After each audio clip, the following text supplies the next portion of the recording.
Bonsoir tout le monde, mon nom est Raphaël et on va parler de Big Brother Célébrité. L'épisode 47 a été diffusé ce soir et on va s'en parler. L'épisode 47 qui allait nous présenter la fin de l'épreuve du patron de la maison qu'on a commencé dans l'épisode d'élimination de dimanche et on allait donc savoir qui allait être le patron de la maison pour cette 10e semaine. Donc les choses commencent à se serrer, le temps commence à manquer, les cibles commencent à se réduire. Comment ça va se dérouler cette semaine? Ben, on va le savoir tout de suite. Donc, on va aller directement au cœur de la vidéo. À la surprise de personne, l'épisode s'est commencé par la fin de la compétition du patron de la maison. Et juste pour donner un petit état des choses, donc la compétition était de Quessé, qui est une compétition de quiz. Et donc, les joueurs devaient dire vrai ou faux aux phrases que leur donnait Marie-Mé pour savoir si c'était réellement ça que les candidats avaient dit. Et François avait 1 point, Kim et Jean-Thomas avaient 2 points, et Richardson avait 3 points. Et il faut 5 points pour gagner. Et, comme de fait, la malédiction de mener dans l'épreuve du patron lors de l'épisode de dimanche est encore vraie. Parce que Richardson n'a pas gagné l'épreuve, même s'il menait 3 contre 2 contre 1. C'est finalement Kim qui a remporté le patronat cette semaine. Donc elle devient la patronne de la maison. Et je suis déçu pour Rich. Je suis déçu pour les spectateurs parce que de voir Rich comme patron aurait vraiment rendu les choses intéressantes selon moi. Mais encore une fois, le pouvoir free Rich comme la peste, donc c'est vraiment pas idéal pour lui selon moi. J'ai vraiment l'impression que son temps commence à manquer. Puis s'il veut réellement se frayer un chemin vers la fin, il faut qu'il commence à prendre action de manière plus directe sur sa game et non juste profiter du fait qu'il y a des cracks qui se forment. Ce qui a très bien marché à date, c'est sûr et certain. On peut pas le nier, il est 5e à date. Il est dans le top 5. Ça a très bien marché. Mais un moment donné, flotter quand il reste juste 3 personnes qui peuvent être nominées dans la maison cette semaine, c'est difficile. Fait que c'était l'occasion parfaite selon moi pour qu'il se mette dans le chaise du conducteur. Par contre, c'est sûr que s'il survit à la semaine, mais il pourrait quand même participer à la compétition du patron de la maison la semaine prochaine, qui lui permettrait, s'il la remporte, d'être assurément safe jusqu'à la grande finale. Donc, il y a quand même des chances, je pourrais comprendre pourquoi le fait qu'il perde est pas complètement dramatique, mais pour ça, il faut qu'il survive à la semaine. Puis là, avec Kim au pouvoir, et considérant que c'était elle qui avait mentionné que selon elle, Rich était un des joueurs les plus dangereux dans la maison, ben ses jours sont peut-être comptés. Donc, comme je l'ai mentionné, Kim est la nouvelle patronne cette semaine, et ça fait des heureux, comme notamment Camille, parce qu'elle se dit, écoute, tant mieux, j'ai aidé Kim la semaine passée, je me suis assuré qu'elle reste dans la maison, donc la faveur va probablement revenir de mon côté. Un petit peu ce que Kevin espérait, mais on verra. Puis, on aurait pu croire que ça aurait rendu les gars, donc François et Jean-Thomas, heureux, la victoire de Kim, et ça aurait été logique qu'il le soit, mais on voit François sembler de plus en plus nerveux, parce qu'il a peur. Il a peur de Kim. Il a peur qu'elle puisse se retourner contre lui, parce que c'est un petit peu logique qu'elle se retourne contre lui éventuellement, parce qu'à un moment donné, le nombre de monde dans la maison va diminuer, et François est un danger quand même. Il a beau dire ad nauseum qu'il veut pas remporter la saison, je le crois pas. Puis il y a un dossier qui pourrait lui permettre de remporter la game à la fin. Fait qu'il est un danger. Puis selon moi, il est un danger pour la game de Kim. Est-ce que c'est le plus gros danger? Non. Mais elle serait folle de pas considérer ses options. Fait que ça fait peur à François, il commence un peu à paniquer, puis il en parle à Jean-Thomas, puis Jean-Thomas essaye de le rassurer. Mais c'est sûr que, considérant le manque de cibles potentielles, ben, les nominations de Kim pourraient causer des problèmes au trio s'ils veulent vraiment rester ensemble jusqu'au Final 3. Puis une des raisons qui rend François nerveux, ben, c'est justement le rapprochement entre Camille et Kim. Parce que Kim a dit à Camille qu'elle allait pas la mettre en danger ou au moins elle allait essayer de la protéger pour la prochaine semaine si elle remportait le patronat, ce qu'elle a fait. Et donc, les options, là, autres que Rich, ben, c'est pas mal juste les gars qui restent. Fait que si, mettons, Camille est sur le veto et elle sauve qui va se retrouver sur le bloc, ben un des gars, puis ça a ses risques. Puis c'est ce que Jean-Thomas dit un petit peu à Kim, puis c'est ce que Jean-Thomas dit aussi à François. C'est que si on se retrouve un de nous se retrouve sur le bloc lors de la soirée de dimanche, tout peut arriver. Et c'est vrai, c'est clairement un risque. Fait que pour eux, puis surtout pour Jean-Thomas, on dirait que c'est vraiment le plan, c'est d'essayer de ne pas le toucher le bloc autant que possible. Mais ça vient aussi avec son lot de risque, puis je vais en reparler plus tard. Et le moment le plus what the hell is going on de l'épisode pour moi, ça a été le confessionnal de Rich où il nous apprend qu'en fait, la raison pourquoi il a pas gagné la compétition, Ben, c'est parce qu'il voulait pas la gagner. Puis il voulait pas être patron de la maison cette semaine. Et honnêtement, sur le coup, je capotais. J'étais sidéré. Je me disais, mais pourquoi il veut pas gagner le patron cette semaine? C'est le moment où il faut qu'il aille se chercher des amis, faut qu'il aille se créer des plans, faut qu'il se construise de quoi pour la fin de game, sinon, il va pas être l'option de personne, parce que tout le monde va se rendre compte que soit il est dangereux, ou vont y aller avec les alliances de longue date. Fait que s'il est pas capable de se construire un bloc, un groupe de gens qui va vouloir l'amener à la fin et vice versa, ben il va être sorti dès que la chance va être là. Fait le fait qu'il se mette pas en position de pouvoir cette semaine, surtout quand il dit qu'il aurait eu la chance de le faire, je comprenais absolument pas. Quand on regarde la game de Rich, c'est évident que le gars ne veut pas être dans des positions de pouvoir. C'est comme ça qu'il s'est rendu aussi loin dans la game, et jusqu'à date, il a été très chanceux et quand même assez bon pour naviguer à travers tout ça. Mais cette stratégie-là peut pas marcher à long terme, peut pas t'amener à une fin de saison selon moi. J'ai vraiment de la misère à imaginer comment Rich va pouvoir utiliser les petites cracks qui se forment dans l'Alliance jusqu'au Final 3. Puis, admettons qu'il sera en Final 3, s'il gagne pas, là, y a-t-il quelqu'un qui va vraiment vouloir l'amener? Je sais pas. S'il avait pu être dans une position de pouvoir qui lui aurait amené à comme forcer la main des joueurs de l'amener plus loin dans la game par après, ben là, ses chances se seraient vues améliorer. Mais là, tu sais, comme je l'ai dit un petit peu tantôt, avec le fait qu'il soit pas mis dans une position où il pouvait construire la fin qu'il voulait, ben j'ai peur que la seule fin qu'il connaisse, ce soit la porte à la fin de la semaine. Honnêtement, j'étais pas sûr de comprendre son plan, je suis pas sûr de toujours le comprendre. C'est sûr que comme je l'avais dit plus tôt, la possibilité de participer à la compétition du patron de la maison la semaine prochaine, c'est peut-être ça la raison pourquoi il voudrait pas être patron cette semaine. Mais à date, ça augure mal, j'aurais tendance à dire.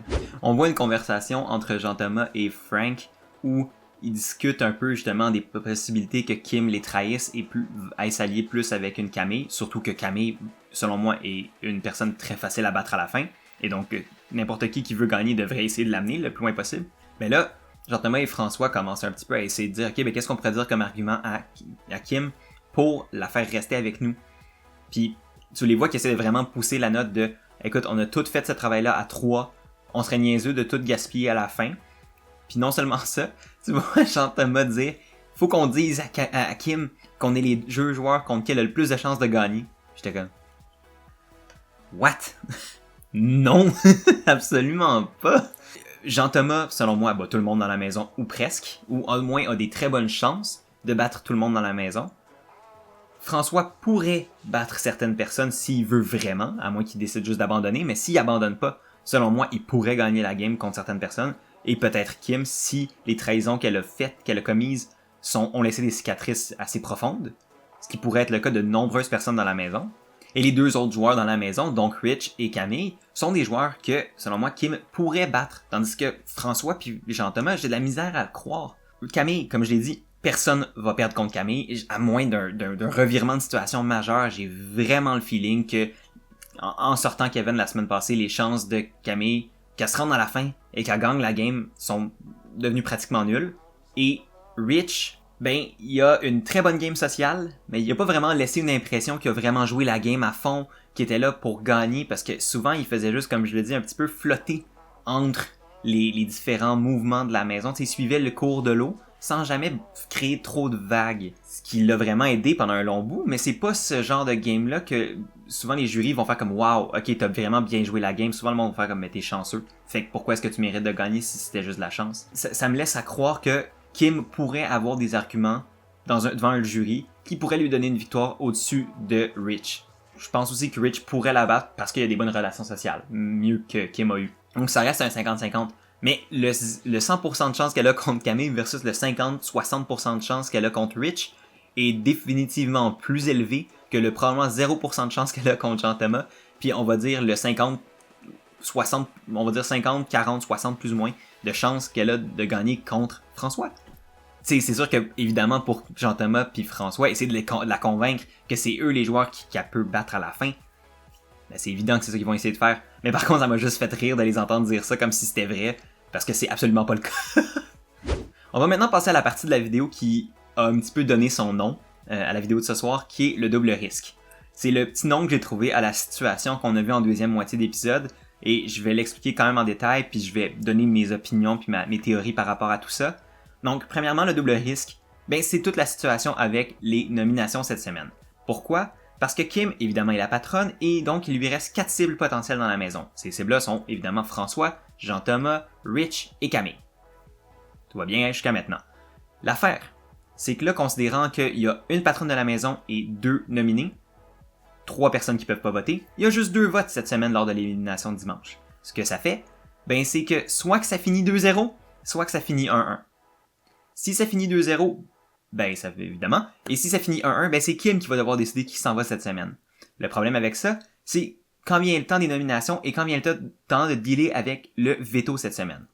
Prenons pour un exemple. Si Kim, dès le début de la semaine, nomine Richardson et Camille, les deux sont sur le bloc, ça semble génial, parce que si, admettons, Rich ou Camille gagne le veto, sort un des deux, mais Jean-Thomas ou François, ça change pas grand-chose, parce qu'à la limite, Jean-Thomas et François, la personne qui est pas sur le bloc entre Jean-Thomas et François va toujours pouvoir s'assurer d'avoir un vote pour sauver l'autre personne sur le bloc s'il veut pas le trahir. Donc, admettons, Jean-Thomas est sur le bloc venu dimanche soir contre Camille, et ils veulent pas, et François veut pas trahir Jean-Thomas, donc il vote pour le garder, ben il vote pour éliminer Camille, et Rich, admettons, vote pour éliminer Jean-Thomas, ben c'est Kim qui tranche.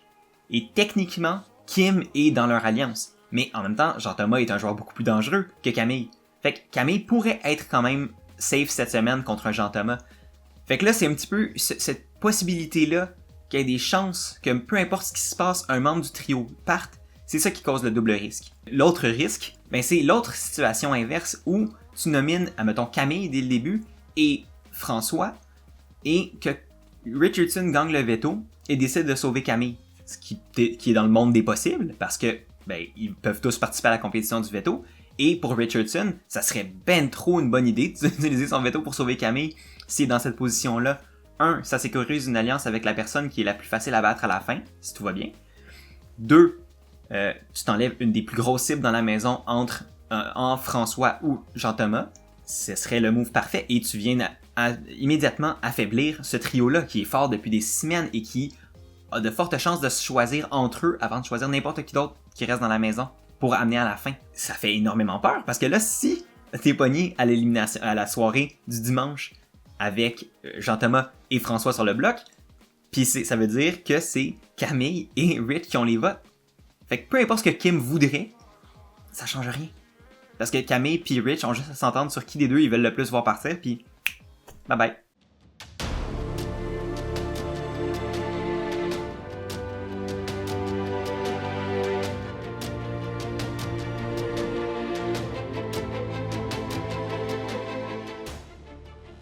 Bonjour, ici Raph du futur.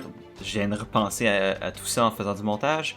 Et l'autre possibilité que pourraient avoir Camille et Rich s'ils s'entendent sur qui ils voudraient éliminer lors de la soirée de dimanche, ben c'est de séparer leur vote 1-1. Donc un pour Jean-Thomas et un pour François. Et ça va être à Kim de décider qui elle garde ou elle l'envoie à la maison dans la semaine entre Jean-Thomas et François. Ce qui pourrait vraiment exposer la game de Kim, ce qui pourrait lui donner une ennemie sur le jury. Bref, ça pourrait vraiment nuire à Kim et au final aider Rich et Camille, parce que là, il y aurait peut-être de la friction dans l'alliance. Même si quelqu'un revient de la rédemption, il y aurait de la friction. Fait que ça serait parfait de leur part. Donc, au revoir. C'était Raphaël du futur. Au revoir. Bonne vidéo. Fait que cette semaine est très dangereuse pour le trio. S'ils naviguent pas leurs choses comme du monde, ou s'ils ont des bad luck qui se produisent, ben ça se pourrait très bien qu'un des 3 du trio parte cette semaine. Et non seulement ça, mais il y a un élément de plus qui s'est rajouté à la complexité de la game cette semaine, ben c'est l'apparition de la boîte mystère à nouveau, et de la ruée vers l'or. La ruée vers l'or est une twist qui vient d'apparaître dans l'épisode de ce soir. J'ai jamais vu ça avec Brother avant dans mes souvenirs. Dites-moi moi si je me trompe, mais ça me dit absolument rien, une twist comme ça. Dans le fond, le principe, c'est que à plusieurs moments dans les semaines à venir, les joueurs vont avoir des opportunités de remporter des lingots d'or. Ce que ça fait, c'est que le premier joueur à récolter 4 lingots d'or en même temps remporte sa place garantie pour la finale. Donc, le Final 3. C'est énorme. C'est sûr qu'on va me dire, « Ah, mais ils sont juste 5. Il y en a 3 de ces 5-là qui vont se rendre en finale. » Oui, mais ça, c'est qu'on compte pas non plus le fait que ça se peut que quelqu'un revienne de la rédemption cette semaine. Donc, il pourrait avoir une semaine de plus. Fait que tu pourrais être immunisé pendant 2 à 3 semaines si tu gagnes tes 4 lingots d'or dès cette semaine. Et ça pourrait mettre un méchant bâton dans les roues du trio. Le premier problème à se présenter au trio, c'est que les 2 premiers lingots d'or vont appartenir aux 2 personnes qui vont être nominées par Kim dans l'épisode de demain. Là, ça change la donne. Parce que, admettons, tu mets, pour revenir à mes risques de tantôt, tu mets Rich et Camille sur le bloc. Les 2 gagnent des lingots d'or.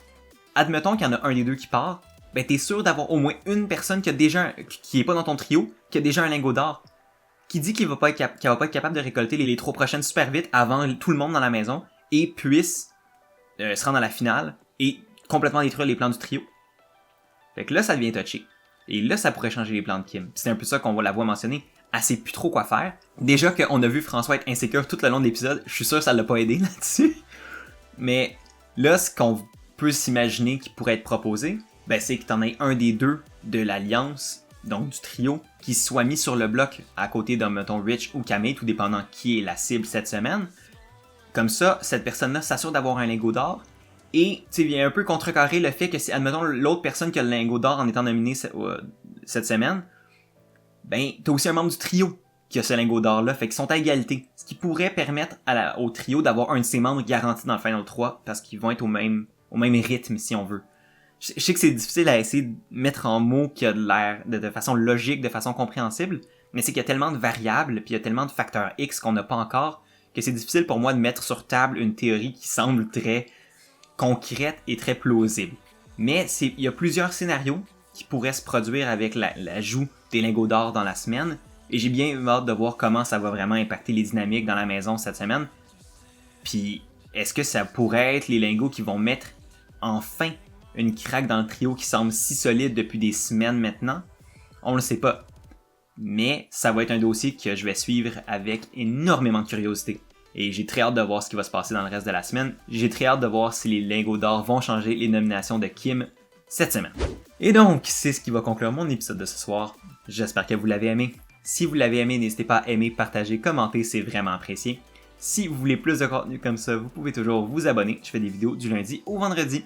Et si vous voulez la version audio de ces vidéos-là, elles sont disponibles sous la forme de podcast et tous les liens sont dans la description en bas. D'ici là, moi je vous dis à demain pour un nouvel épisode de Big Brother. Passez une très belle soirée. À la prochaine.